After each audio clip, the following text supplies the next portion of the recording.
Hello friends, बरायबाय Bodo Job Info official YouTube channel आव नोंथांमोननो walk-in interview नि update लाबोदों Barooah cancer हॉस्पिटलाव साख्रि ओंखारदों आरो बे पोस्टआ क्लार्कआव डाइरेक्ट इन्टारभिउ जागोन एग्जाम गैया स' बेनिफ्राय क्लार्कआव नोंथांमोना साख्रि जागोन बे पोस्टआ जाबाय क्लार्कआव स' नोंथांमोना डाइरेक्ट थांनानै इन्टारभिउ होनांगोन आरो बेयाव एग्जाम गैया जास्ट भाइभा लागोन आरो बेयाव पास जाबानो नोंथांमोना क्लार्कआव साख्रि मोननाय जागोन आरो बे क्लार्कआव साख्रि मावनोबा बेसेबां क्वालिफिकेशन नांगौ आं बेखौ नोंथांमोना डिटेल्सखौ होगोन अफिशियेल नटिफिकेशननि गेजेरजों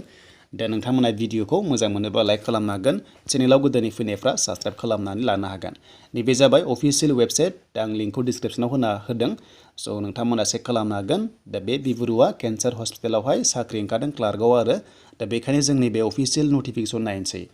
दा बे जाबाय अफिशियेल नटिफिकेशन बेनिफ्राय वाक-इन इन्टारभिउनि डेटआ जाहैबाय 25 अक्ट'बराव दा बावैनो आरो 10 AM आव जागोन स' बेनिखायनो नोंथांमोना लांनांगोन अरिजिनेल डकुमेन्ट्सखौ लांफाजोबनांगोन आरो बे जाबाय कन्ट्रेक्ट जब दे कन्ट्रेक्ट बेसिसआव साख्रि मोनगोन पोस्टआ क्लार्कआव बेनिफ्राय 7 भेकेन्सि दङ 16,300 मोनगोन पर मान्थ बेनिफ्राय एचएस पास खालामनांगोन लोगोसे कम्पिउटार सार्टिफिकेट नोंथांमोना 6 months मिनिमाम थानांगोन आरो जायफ्रा डिग्री पास बेनिफ्राय नोंथांमोना एक्सपिरियेन्स दङब्ला बांसिन बेयाव चान्सखौ होनाय जागोन होनना बुंदों नाथाय सिम्पल एचएस पास बेनिफ्राय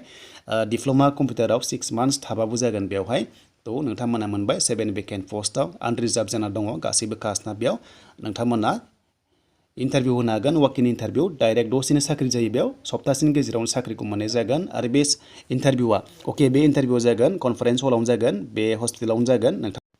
स' नोंथांमोना थांनांगोन कनफारेन्स हलाव बे जाबाय सेकेन्ड फ्ल'र दङ थ' नोंथांमोना सेकेन्ड फ्ल'राव थांनानै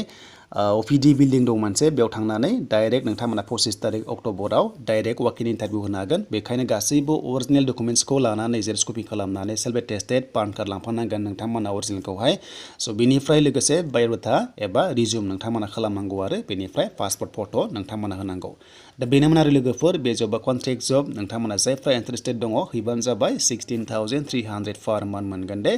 दा आसा खालाम लोगोफोर नोंथांमोना भिडिअखौ बुजिबाय जानांगौ आरो गोदान जब्सनि आपडेट फैगासिनो दङ स' नोंथांमोना नेथ'दो